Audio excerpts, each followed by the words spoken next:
In Morovis in central Puerto Rico, the only lifeline for this battered city, a single piece of wire.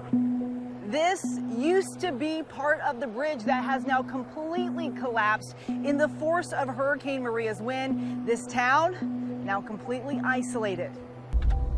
We journeyed southwest of San Juan along roads caked with debris, finally arriving at the town. So what are you having to do? We got to cross, we got to walk little by little. I took him to the hospital. Anthony, who lives in the San Lorenzo neighborhood, had to cross the river with his father in tow for critical dialysis treatments. You carried him? Yeah, I carried him.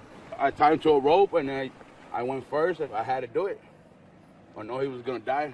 Puerto Rico is an island all too familiar with disaster, but this month's onslaught of hurricanes, relentless and trying.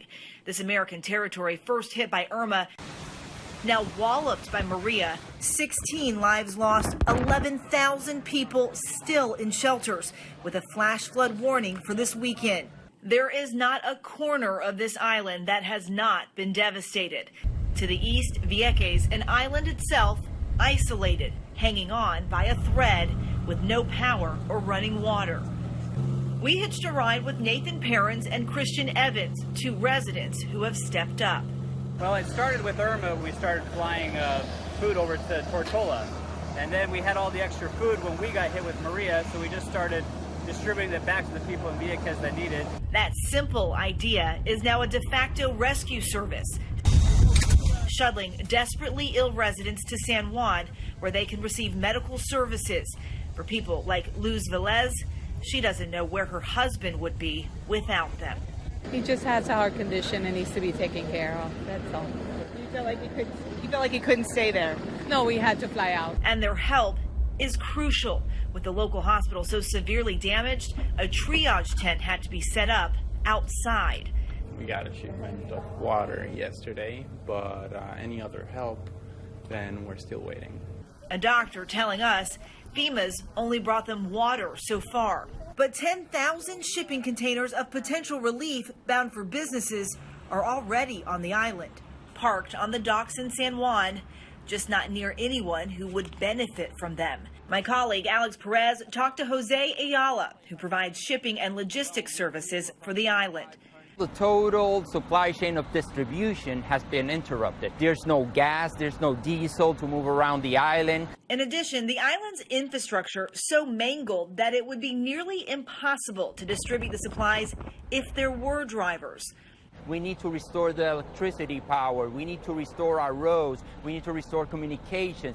FEMA telling ABC News anything they have delivered is immediately distributed. There's not a single trailer from FEMA or from response operations that are being held. This is an island surrounded by water, big water, ocean water. Today, the president justifying the administration's efforts in Puerto Rico. They were at their life's end prior to the hurricanes, and now virtually everything has been wiped out. We're literally starting from scratch. We've all seen the pictures of the parachutes with the big boxes, and they drop them in places with food and so forth. That can be arranged. We're 100 miles long and 35 miles wide. How difficult can that be? This is the disaster that will define Trump's response to this extraordinary several weeks where we saw 3 powerful storms hit the United States. 10,000 personnel are being sent to the island. 3-star General Jeffrey Buchanan now in Puerto Rico to lead the recovery effort. You've suffered a tremendous devastation, and we are there with you. This recovery is going to take a very long time. But criticism still mounting. Many saying not enough is being done to help Puerto Rico and the American citizens who call this island home. The president this morning once again raising questions about whether the federal government should pay to rebuild, tweeting, "Big decisions will have to be made as to the cost of its rebuilding." And this assertion from the Department of Homeland Security. It is really a good news story in terms of our ability to reach people and the limited number of deaths. Eliciting a strong response from Carmen Yulin Cruz, the mayor of San Juan, on CNN. Maybe from where she's standing, it's a good news story. When you're drinking from a creek, it's not a good news story. When you don't have food for a baby, it's not a good news story. When you have to pull people down from their buildings, because I'm sorry, but that really upsets me and frustrates me. It is undeniably harder to get supplies to Puerto Rico than it is to Texas or to Florida, but that's not an excuse. The federal government has ships. The federal government has planes. There's a way to get this done.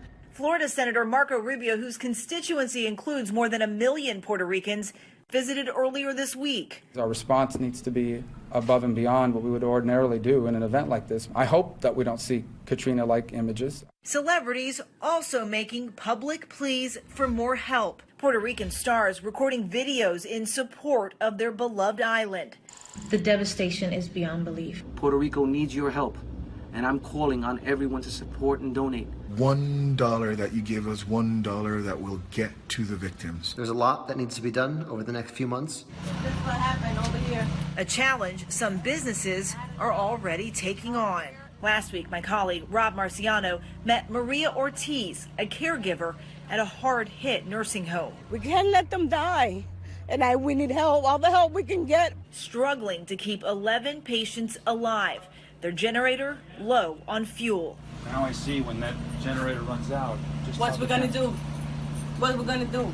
Rob's report was seen by Al Lalo, the Florida CEO of Invicta Watch Company. It's in our nature to help the community. Loading up the company's jet with $15,000 of severely needed supplies like medicine, food, and water, all for this nursing home. With roads still impassable, Eyal and our crew managed to get to her. Maria, how are you? Fine, thank you. I saw the piece on the news. We have a whole airplane load just for you. Oh, thank you very much. Oh my God, I don't know how can I say thank you, God. God never left us alone. The single act of kindness. It's only a drop in the bucket. So many more needed to bring this once vibrant island back to life. For Nightline, I'm Eva Pilgrim in San Juan, Puerto Rico. Let me give you a hug. Thank you very much.